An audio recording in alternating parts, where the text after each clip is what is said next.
I woke up this morning, July 11th, my birthday, excited, ecstatic even, I was very happy to see Conor McGregor fight and probably get knocked out because I had Max winning. I was very excited to see that unfold. What a great birthday present that would have been.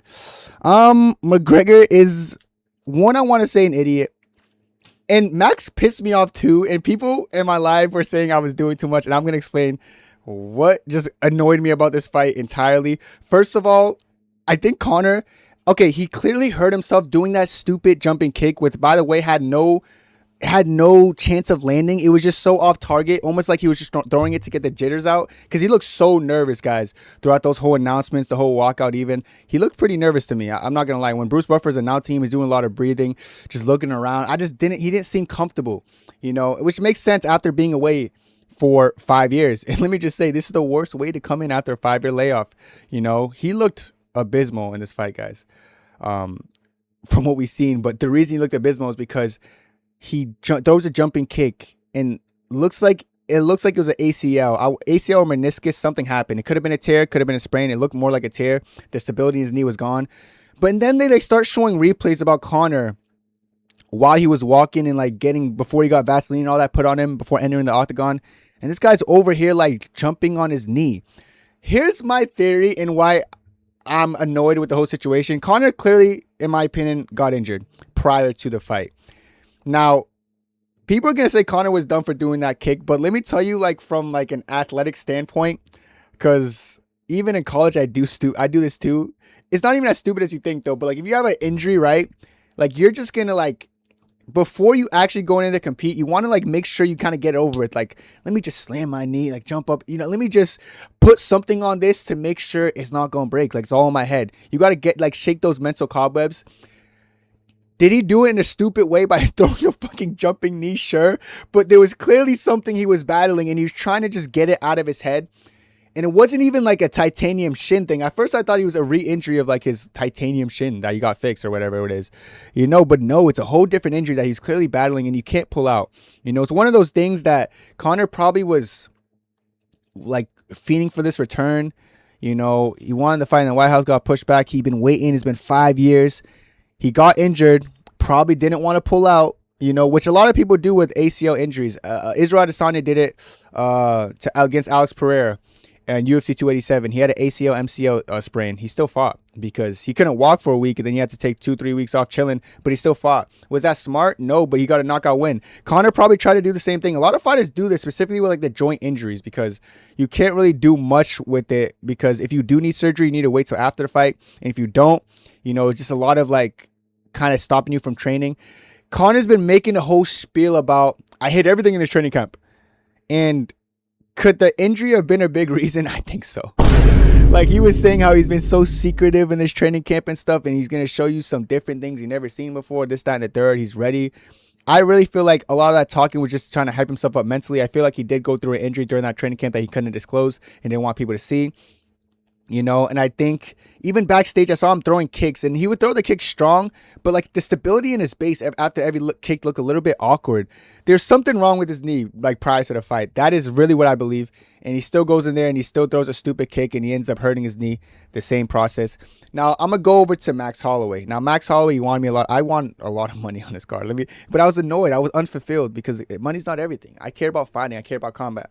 Now, people have mixed opinions about this. People said Max did the right thing, just saying, I don't want to fight, stop the fight. Because Max was essentially saying, I'm not fighting him, bro. I'm not fighting him. I don't want to fight him. He's hurt. Now, here's my take on it. And I'm not saying I'm right or wrong, but I do feel let the ref stop the fight. I just wanted to see I want to see some punches, man. Let the ref stop the fight. I feel like Max was, it was a bit frustrating seeing Max just refusing to exchange with him when Conor was on his feet. Now, Conor was kind of saying no, don't worry about it. Let's fight. I saw Conor, people are saying Conor quit. I know Joey's probably going to be saying, oh, Conor quit. And, this is something you can fight through. We've seen people do it. We've seen Carlos Ulberg do it. And I'm going to get into Carlos Ulberg fight, the Carlos Ulberg-Yeri fight, because I think that's a part of the reason Max didn't want to fight when they're standing. But, yes, I don't think Conor quit, though. I really think Max did more quitting than Conor in this fight. Hot take. Holy shit. Kenny, why would you say that? I think Conor was actually more willing to fight. Yes, his knee was bothering him. Yes, he had no stability. But I really feel like Max was doing a really good job egging him on. I kind of wanted Max to just put it on him and punch this thing in his face. I want to see Conor McGregor get punched up a little bit, get dropped, and get fucking, you know. Which leads me to another thing. When Conor initially fell, when it was on the back and on the ground, Max had no problem fighting. For the most part, like he was throwing punches. When Conor stood up, I noticed he was a lot more like, come on, ref, stop it. He was saying stop the fight when he was on the ground too, but I seen that he wanted to throw punches a lot more. He landed 14 total strikes. 14 of them, dare I say, were all on the ground because he was comfortable. Now, I will say, Uberg and Yeri, I think it's having fighters a little bit more like, let me be careful, because Uberg could have quit like Conor, to be fair. So maybe Conor did have some quit in him, but like, then again, Yeri was a lot less like, refusing to fight. Yuri was like, you could see Yuri would pull back and like chill, but he was never like, ref, stop the fight like Max Holloway was. He was taking more risks, but what did that lead to? It led to Yuri nearly dying there. We saw Yuri get dropped and nearly killed. I think Max had a lot of that going through his head. So I'm going to cut him some slack in that sense. Maybe he was like, I don't want to take a risk. Let me just force the ref to stop the fight and like essentially refuse the fight. Of course, it's a bit frustrating. I think it's just frustrating for me personally because I really want to see these two fight. That's what this card was built around. We all were kind of anticipating this fight. By the way, this card did really good. One fight wrong in the whole card, which is Cory fight. We're going to talk about that. But yeah, good fight. Like I was doing so good on this card. I was so excited to get the Max Holloway pick right. You know, Max Holloway by second round KO. Felt it coming. I really did. And then Conor just fights like an idiot. You know, I actually don't blame Conor for not pulling out. He did it for our sake. And I don't blame Max for not striking. I know I just went on a little bit of tangent. Listen, it's not his fault for not wanting to fight. He didn't want to take some risks. I understand it from both point of views. I think for me as a consumer, it's just very frustrating. You know, you guys gotta realize, man, I wanted a good birthday gift, man. I wanted a good one. I wanted a bang. I wanted to see something. It's to the point, guys, where like Conor should be done. I don't like Conor shouldn't like. It's always something with Conor headlining. Oh, he's gonna fight Chandler. Oh, pullouts. Oh, court cases. Oh, doing bad things in the club, touching up on women. Listen, first of all, I really want to see him get his face punched in. You know, like I feel like it was too good to be true, guys. Like, what? This is the first Conor fight that's actually gonna happen. It took 5 years. Let's be real. Like that shit. Like Conor fighting, it would never happen again. Now he's a ACL. I'm assuming injury, maybe meniscus. Who knows? PCL, MCL. We don't know yet. But if it needs surgery, forget it. You know, those are like year recovery things, like 8 months minimum. We're not seeing you again. If it's surgery, if it's not, and just a tweak, which I don't think it was because the stability of his knee seemed gone. When he threw a straight punch, I remember he like collapsed over himself. He had like no stability there. But if it happens to be just a sprain, you know, which I really doubt, then that'd be better. But you know it's a break. Even Carlos Uberg, he had problem with stability. Thank God he fought through it. You know, to give Carlos Uberg credit, at least Yuri is more willing to fight. I don't think Conor had that Uberg moment possible because Max Holloway didn't want to really throw a punch at him. So no matter what way you slice it, the second Conor hurt himself, the fight was over because Max wasn't willing to throw when Conor was standing, essentially. And then Conor, like, he was just falling over himself. So the visual of someone falling over himself was just bad. Like, let's be real. If Yuri Prochazka was like, come on, bro, stop the fight. You know, and Uberg was like, the fight would have been stopped too. So, yeah, just one of those things I don't want to see back. And Max Holloway getting on the mic and like expecting the crowd, give it up for Conor. I heard pin drops. We're not giving up for this dweeb. We just watched this guy throw a stupid jumping kick for no reason, knowing damn well he was hurt, you know. We're not going to applaud that dude. Then he was like, and don't worry about it, guys. We're going to get a weeb watch. Shut your stupid mouth, gang. We don't want to see you fight him again. We don't. I don't even care if I sound like a hater. I don't want to see this fight again. I know people in the comments, nah, Ken, you're hating, dude. This fight's electric. We want to see it again. Objectively, sure, it could have been an interesting fight where Max would have beat the dog shit out of him. Anyway, let's be honest. Like, Max would have won. And after Max would have won, we would have been like, yo, how shit is Conor, bro? 5 years? You know, because it's been so long since we've seen him. But just one of those frustrating ones that actually grind my gears, man. You know, there's going to be a bunch of narratives being thrown. I know there's going to be some YouTubers saying Conor quit. There's going to be some YouTubers saying, you know, the fight was rigged. This was planned. Just stupid conspiracies that just don't make sense. The truth of the matter is Conor did go in with some kind of pre-existing injury. He re-injured it during the fight off his first exchange because let's be real, it was a dumb strike. Hold on. Let me start. I want to get into the psyche of Conor. Like, I know I was giving him some leeway. Like, I understand when fighters, like, they have injuries, they want to just kind of feel how they feel on it.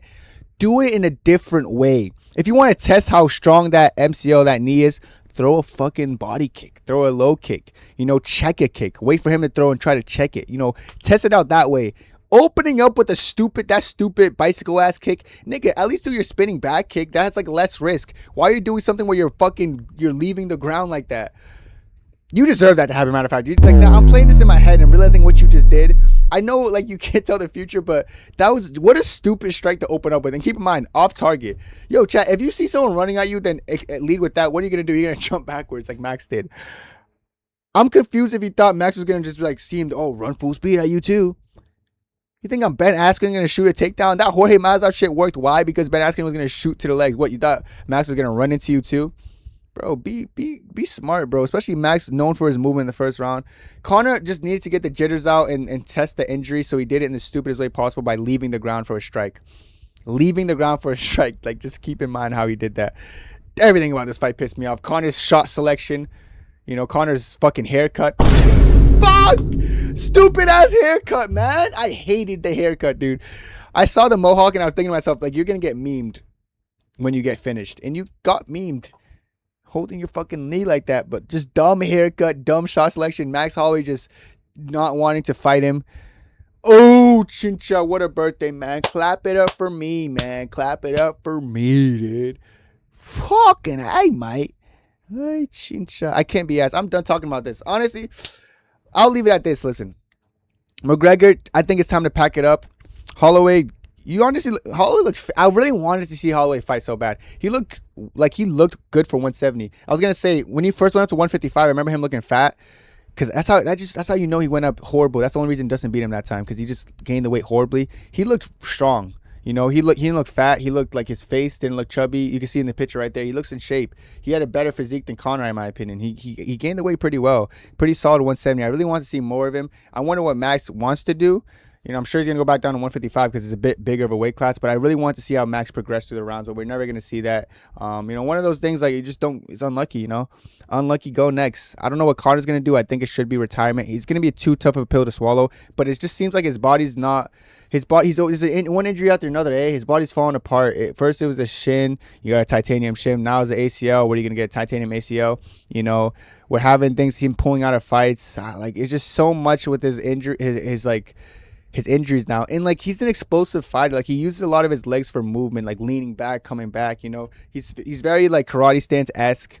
He takes a lot of low kicks in his fight stance in general, and his legs are falling apart. Trust me, it happened to me, bro. My last track year, my 4th year in college track, my ankles felt like shit. And I was 21 there, After my whole life of doing track, I can almost imagine the wear and tear on your bodies is bad. You come back after a 5-year layoff and then immediately injure yourself. You're gonna take another 5-year layoff. What, you're gonna be 47? Gang, pack it up, pack your bags, go home. Now, I would never. If I get a fight, me getting my hopes up is what's making me more mad, because I thought I was gonna see Conor fight, which was embarrassing for me. I'm a grown man thinking Conor's gonna fight. Anyways, Max Holloway, you're chill. I was a bit harsh on you. You're chill. We'll find out Saturday night. Indeed, we did. Great KO finish. Great TKO. Got the pick right. We'll move on. This is one of my prouder picks, guys. I did footage on this one. The whole time I was prefacing, it's BSD purposely gives up his necks to get choked. I said telegraph takedowns and just sloppy guys and chokeable. That's kind of the same point. He essentially gives people his neck when he shoots takedowns. They're not only so telegraphed, it's he's saying, here, take my neck. Dan Hooker did a lot of threats to the choke. If you give Paddy your neck, he'll choke you, gang. He'll choke you. He'll just choke. I already said it, and I'm if that happens to Paddy, it's just gonna choke him out. BSC's just not honestly, when you watch this is one of my second one of my bigger underdog picks of the card, but it's one of those things where when you watch footage, you're gonna realize, holy shit, it's not a hard fight to pick objectively. Before footage, I had BSD, and I was telling you guys, footage changed my mind. I was why does BSD consistently do that with his neck? Dan Hooker isn't quite BJJ caliber. So, you roll out of his chokes. He tried to roll out of Paddy's chokes. He just didn't go anywhere. Great Darce choke. When I saw the Darce choke get locked up, I was he's not going anywhere. And, he was trying to spin. The way Paddy rolled with him, folding himself. Paddy's BJJ is pretty damn solid. I knew it was good, and I knew the choke there was going to be there for Paddy the entire time, like I said in my PowerPoint. Because BSC's always giving up his neck, sloppy takedowns, and I just knew the neck was always going to be there for Paddy to grab. He successfully grabbed it, and once he grabbed it, I knew it was over. The Bobby Green fight showed me that too. Like, he's very reactive, and he's good at switching through stuff. But once he had that Darce choke locked in, there's nothing BST could do. BST went out on the shield. He didn't tap, but that was too big of a weakness. Paddy's stock goes up crazy high, I hear people say, oh, Paddy beats Ilya now. Just stop talking. You guys should know when to just stop talking. Because what about that fight made you, oh, man, he's going to take down. Paddy's not great at offensive wrestling. There's a reason Justin Gaethje didn't shoot against Paddy or low kick Paddy, because he was afraid that Paddy was going to catch the leg and stuff, and Paddy's shot on Gaethje, it was easy to stuff because his takedown entries are abysmal. I was saying that on his grappling cons. He can't shoot a takedown for his life. But I was saying his grappling pros were his defensive grappling. He's so good at, if you shoot a takedown, he's going to make you pay. Off his back, he's pretty good too. BST shoots a takedown. Paddy easily grabs the neck and just finishes him. He made BST look like such a scrub, such a scrub.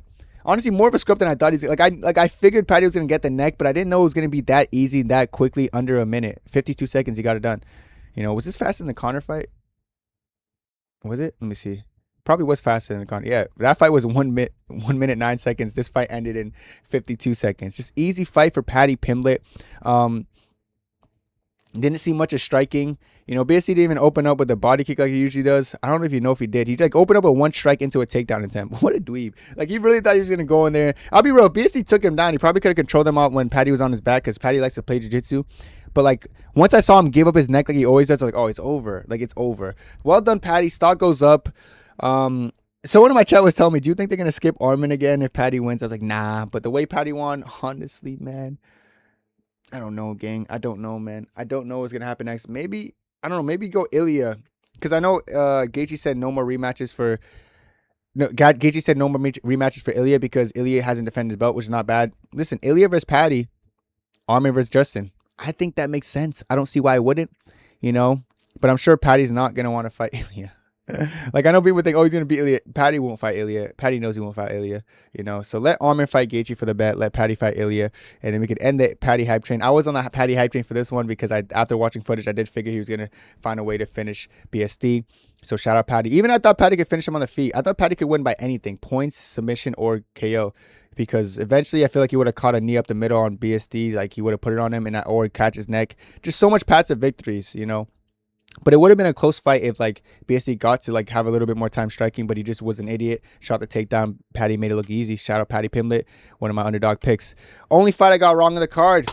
Disappointed in myself, man. Ruined my 100% streak.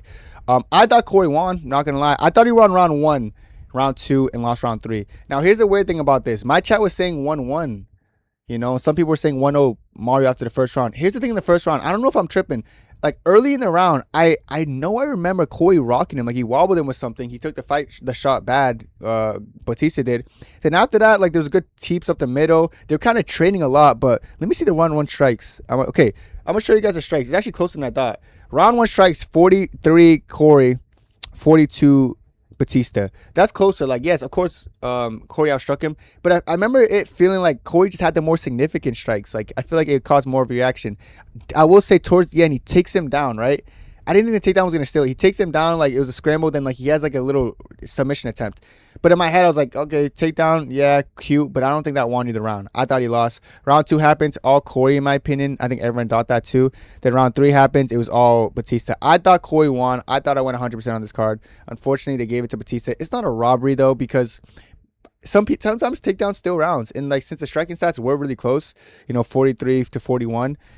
I just thought Cory rocked him. I got to watch it back. Maybe Batista rocked him and I missed it. I know Batista landed some good shots, but it just seemed like Cory was controlling everything until he got taken down. So a bit weird for me. Not going to say it's a robbery. Maybe I was a little bit more biased to Cory because I picked him to win. Maybe that's why. And maybe Batista was just landing cleaner. I don't remember. But for what I remember, I was pretty certain it was 2-0 going into the third. But shout out Batista, destroying my 100% streak. Batista was good though. He was game. He had good clinching. His wrestling was really good later in the fight. Batista's actually good though. He did compromise Cory standing against leg. He compromised it, Cory recovered well, but Cory definitely got something tweaked in that first round from that Suliev stretch. He got something tweaked in that knee.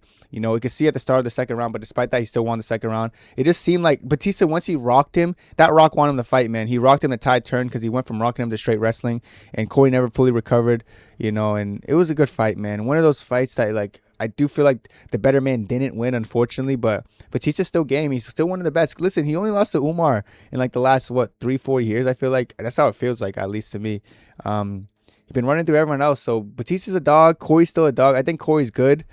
That leg injury, then him getting caught though. Cory's been getting caught lately. Morab almost finished this guy. His defense is a little bit sus. He relies on movement a lot. So tough one actually. I think Batista earned it though. Not a robbery. The one fight I got wrong, so I'll take it on the chin. Royval, Kavanagh. Now I said in my prediction video, this is my underdog lock. Yeah, I just thought he was gonna be too much volume for Kavanagh, and that's kind of what it was. I even watched back footage on this morning. I was like, this is gonna be fight of the night. I kept telling myself this is gonna be a fun fight, but I just think Royval's volume. First round starts, it surprised me. Oh my god, look at the volume, guys. By the way, the total strikes was 146 to 50, or 63. Crazy. That's a crazy strike stats, and it felt like that. The jab of Royval wasn't missing. He was throwing kicks occasionally. He wasn't spamming kicks, just throwing them appropriately. Landing great shots. Kavanagh's really good. Kavanagh's one of the best boxers, guys. Trust me. But Royval early, like he was outboxing him in the first round. Then he shot a takedown smartly. Round 2 happens very close. I think it was 1-1 in this round because I think round 2 was won by Kavanagh. He landed the bigger shots, the more impactful shots. I think, right? Yeah, I think. I could be wrong, but yeah. I think Royval could have been up 2-0 though. Could have been a gentleman's 2-0. But I do remember Kavanagh hurting him in the second. Yeah, he did hurt him in the second. I'm not tripping. I did not hallucinate that. He hurt him. Royval took him down. Royval made it like competitive though towards the end. And then the third round starts. It was just a back and forth fight. Royval opens up the third round, rocking him. Kavanagh rocks him seconds after. This is such a fun fight. Every time Royval fights, it's just fun. It's just fun. One of my favorite fighters. Fight of the night, in my opinion. He gets the third round submission after putting Kavanagh through war. Kavanagh's really good, guys. I'm telling you, he's one of the best boxers in the division. He's not going anywhere. He's on my prospects list. He's one of the better fighters in the UFC, but it just seemed like Royval was too much for him, like I expected him to. There's a reason that was my underdog lock. There's a reason they succeeded. Shout out Brandon Royval, man. He's making me sound a little bit strong, a little bit smart. Royval was good, and I knew it. I knew there's a reason I trusted him. Shows how good Van is. And I actually watched back the Van fight, chat. If Van didn't drop him in the last second in the third round, he would have lost that third round because it was 1-1 going into that third. And it was a very close round, but like Royval was outpointing Van, and then Van drops him in the last 10 seconds. Brilliant performance. After that, I was like, yeah, Kavanagh's a good boxer, but he's not quite Van. So I think Royval's going to do something similar. And it kind of was similar. It was 1-1 going into a third round. But this time, Royval doesn't wilt, uses wrestling, and ends up getting a submission finish. Both great fighters. I love Eddie Royval fight. Royval only lost to Pantoja, Moreno, and Manil Cap in his career. Kid's really good. In the Manil Cap fight, I'm telling you, if Manil never caught him, could have been interesting. But Royval always gets caught, let's be real. Kavanagh did catch him too, just doesn't have the power of Manil Cap. Fun fight, loved it. Royval, you're goated. King Green. When I picked this fight, a lot of people were saying I was going to get this one wrong, but I said, guys, I feel like McKinney was going to start strong. Then he does stuff where he literally just gets tired and, like, I don't want to say quits on himself, but that's what it looks like. It looks like he kind of quits on himself. It seemed like the body shot wasn't that significant that King Green landed, but I will say McKinney did blow his load. McKinney tends to blow his load really hard. He almost got Green out of there. There was blood being spread. There was damage being caused. But it just seemed like when Terrence McKinney's gas ran out, he kind of had nothing left. People said the stoppage was bad. Trust me, it would have got worse in the second round. McKinney's known for only either getting a first round finish early in the first 2 minutes, 30 seconds. If not, he's going to lose. That's kind of how I look at McKinney fights. I fuck with McKinney. He's my guy. He knows that. But the reason I picked King Green was because I kind of figured what this fight would go. There is a world where McKinney could beat him, though, in the first 2 minutes, 30 seconds. He had some decent submission attempts, too. King Green was kind of talking that shit, punching him, saying, oh, bitch, hitting him when he had his back. Fun fight to watch, honestly, while it lasted. It was very, it had me ducking and weeping the whole time. But I did feel like Green was going to just wait till he fatigued and kind of put it on him, and that's exactly what he did. He even said that was a part of his game plan. Great fight that could have went either way, but I did trust my pick on Green, and I did come to fruition. So shout out King Green. Now Whittaker, guys, I did pick Whittaker to win, guys, but let me just say, like, I was so nervous making that pick. Even this morning I was nervous, but guys, there's a common occurrence with middleweights going out to light heavyweight. They're winning. Not only that, when Costa beat Asmat, it almost felt like Asmat just couldn't take anymore and quit. Like, he head kicked him, he dropped him. When Whittaker beat Krylov, it's almost like Krylov couldn't take anymore, he quit. Got hit in the jaw, it was broken, I can't do this anymore. Middleweights are not only better than light heavyweights, it's almost like they're so much better that, like, the light heavyweights, like, kind of just have enough at a point in the fight. For both fighters, it happened in the third round. Costa made Asmat kind of quit in the third, same with Krylov. These guys are just landing shots on these light heavyweights and making them wilt. Round 1, Krylov started strong. He gets in there, makes Whittaker carry his weight. I think he lost that round still, but it was still close. Like he looked like Whittaker was wilting, looked like Whittaker was really tired. Second round starts, Whittaker starts to like control everything. You know, Krylov was just not as fast. He was too cautious, trying to rely on his movement, but Whittaker's movement was a lot better. You know, and Whittaker didn't even look like he was in great shape this fight. Like Whittaker looked a little bit chubby for the weight class. He didn't add the weight appropriately. You know, if he plans on staying here longer, he's going to need to add that weight better, you know, so he can feel more comfortable. You know, neither here or there, though. Great second round by him. And the third round was just all him. Eventually, he just breaks his jaw, and then Krylov doesn't want to continue. Light heavyweights, man, it's a middleweight weight class. It almost makes you look at Alex Pereira going up from middleweight to light heavyweight and not rate his run because, I don't know, he's getting schooled by some people. Like, losing to Ain't Alive. Damn near arguably lost to Blachowicz, let's be real. You know, so it's letting me know that these middleweights are just a lot better than these light heavyweights. So the shift for a lot of people is looking easy. I think Whittaker schools Costa. I think that should be the next fight he's pushing for because he's objectively a lot better than him. But yeah, I like this for Whittaker. I like this for Whittaker. He's looking good. He still looks a bit undersized, but it is what it is. I like it for him. I think this is a good showing. He goes in there and beats Krylov, who's not easy. You know, Krylov just looked outmatched. Krylov looked the worst he's ever looked. Against Bukowskis, he looked a lot better, you know, but it just shows that Bukowskis doesn't move as well as Whittaker. He's not quite Whittaker. Leiderman skilled his ass, smoked him, shot out Whittaker, gets it done in impressive fashion. And this is one of those picks I was very surprised I got right. Can't lie. Slight favorite. They're picking odds. Okay, the rest of these fights were kind of easy to pick. I'm not going to lie. Gable Stevenson goes in there, destroys Ellison. People had a lot to say about Gable. I thought he looked great. I thought he was stabbing to the body well with the teeps. Didn't even use much wrestling in this fight. He was kind of just showing off his striking. I feel like his striking was the only thing that people viewed and were like, that's really green from him. His striking is not that great. But he went in there and showed his striking is pretty good. A lot of similarities to him and Jones, man. You could tell Jones helps him because he'd be doing those obliques and those stabbing kicks and teeps to the stomach. Jones is actually training him well, guys. You know, I heard the two birds of a feather, hey, they flock together. Heard both these guys do weird things and have weird allegations on them. Not surprised.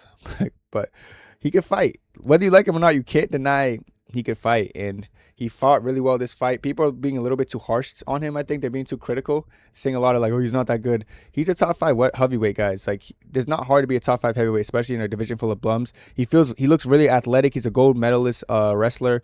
You know, him and Hokic, I think he actually beats Hokic. That might be a hot take. He's really good, guys. So I rated his performance. I thought he did good. Of course, Ellison's not the best, but he was there. He was swinging back. You know, he landed some shots. Showed Gable Stevenson can take a shot too. And like Gable Stevenson just hits with a different power of Hokic. I think the difference between them, they're both good wrestlers, but one's Olympic level, one's like bracket level, and then they're both good strikers. But I feel like one hits hard. I think it's Gable Stevenson. So should be interesting. His endurance is something we gotta question, I guess, because he finishes these fights so quick. But he fought at a pretty strong pace for a 2-minute and 30-second fight. So Gable's a dog. Shout him out. He gets it done in very good fashion. Garbrandt, Yanez, I kind of figured Yanez was going to go in there and knock him out. That's kind of what happened. Garbrandt kind of goes in there every time and just shows that he could always get knocked down in a different way. People thought this one was early. It wasn't early. Yanez is objectively just a better striker. Let's be real. He goes in there, chins him. Garbrandt started really fast, like he always does, kind of spamming punches really fast, but he enters with his chin in the air. That problem doesn't really go away ever. Didn't go away this fight. Goes in there, gets chinned by Adrian Yanez. Great performance by Yanez. Not really surprised by this. Not really much to take from this. If you pick Cody Garbrandt and win, you're a grown-ass man. That's embarrassing. Luke Riley also gets it done by finish. Luke Riley's like, he has his chin really high in the air, but his boxing's actually pretty damn good, and he hits so hard. Wasn't really surprised when he knocked out Kamaka, but he does knock him out. He shows good power, man. Like, he's been showing that in his last couple fights. Like, his chin he might be hittable, but it just seems like when he connects, there's a different thud behind it. So he connected on Kamaka. He showed that he can't take the power. This Scouser can take a shot. Hey, the Scousers were on top of this card. He looked really good this card. Shout out Luke Riley. Great performance. And he's promising, but he's just nothing crazy in featherweight. He's going to be good, but he'll eventually get stopped when he goes high enough in competition in the featherweight weight class. Now, I know you guys, I said I got one fight wrong. Of course, we don't call it WMMA. My dumbass picked Tracy, too, which is like a dumbass. This doesn't even count. Tracy looked horrible. Wong Kong looked good. I'm not talking about that shit. Anyways, Damian Pinas versus Cesar Almeida. Pinas, I always say, guys, he seems like a more technical Gutierrez. That's how he feels like to me. He has that good right hand, that good power. He was like going kickboxing with Cesar Almeida, who's of course been 3 rounds or fought Pereira 3 times in kickboxing. Like, he's just a very well, like, objectively, Cesar Almeida is one of the best kickboxers, like top 5 in the UFC today. And Pinas was trading with him pretty easily. You know, he was losing some of the exchange. Like I was like, if he plays this match, he's probably gonna lose the Almeida. But you know, he just hits with a different force. So like he'll play the kickboxing game because he could actually kickbox very well. You know, Pinas actually said he was a big fan of Almeida, so he studied the tape. You know, but Pinas is just like great kicks, and then when it's time to land that shot, that straight, it just goes through people. It causes damage. Respectful had a little walk-off KO, one little follow-up punch that he didn't want to do because he respected Almeida. But Pinas is good, man. Pinas is good. Yeah, good Pinas, man. All right, relax, buddy. Yeah, Pinas, man, he had a good performance. One of my favorites on my prospect list. Great performance against someone who's really good at striking. So if he was a fraud, he would have got fraud checked today, but it didn't happen. Farid Basharat versus John Garza. I thought this was a gentleman's 30-27, and that's what two judges had it. Garza was game, though. Ethan Ewing would have beat Farid Basharat. There's a reason I said Ethan Ewing was going to win because of pressure in the boxing. Garza is like a worse boxer. Not a worse. I don't want to say he's a worse boxer because that sounds like a negative connotation. He's not as good as a boxing as Ethan Ewing, though, and he was still able to have some success against Farid Basharat with the body shots and the pressure. Farid's really good. People are trying to make it seem like Farid's mid or he almost lost to Garza. Garza's good. He's 23. He's young, but he's talented. Farid's fight IQ is what helps him, man. He knows when to shoot takedowns. He's just well-rounded. He's strong. You know, he has good boxing, good kicking. You know, lately he's been kind of faulting to pressure. Like Gene Matsumoto showed him that he kind of wilted to pressure. Same with John Garza. You know, Ethan Ewing would have been a problem for him.